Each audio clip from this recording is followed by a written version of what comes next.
Hi hello అందరికీ నమస్కారం. ఈరోజు నేను వెళ్ళబోయేది మా పెద్ద రామయ్య బాపు వాళ్ళ ఇంటికి వెళ్తున్నాను. వాళ్ళ ఇల్లు ఎలా ఉందో ఒకసారి చూసేద్దాం. Okay, come on let us go.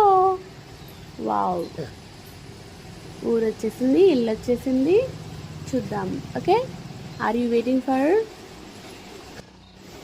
Wow, ఇంట్లోకి ఎంట్రీ ఇవ్వబోతున్నాం. చూసారా, పెద్ద హాలు. అంతకుముందు ఉన్నట్టు లోపలి గచ్చు. ఇక్కడ లోపలి గచ్చు ఫుల్లీ పాలిష్డ్. ఎంత బ్యూటిఫుల్గా ఆర్గనైజ్గా ఉంది చూడండి. అలానే ఇప్పుడు కొత్తగా కన్స్ట్రక్ట్ చేసిన ఎక్స్ట్రా రూమ్ ఉంది, అది కూడా చూసేద్దాం. ఎవరైనా గెస్ట్ వచ్చినప్పుడు కూర్చోడానికి రూము, అలానే లోపల ఒక బెడ్రూమ్ కట్టారు.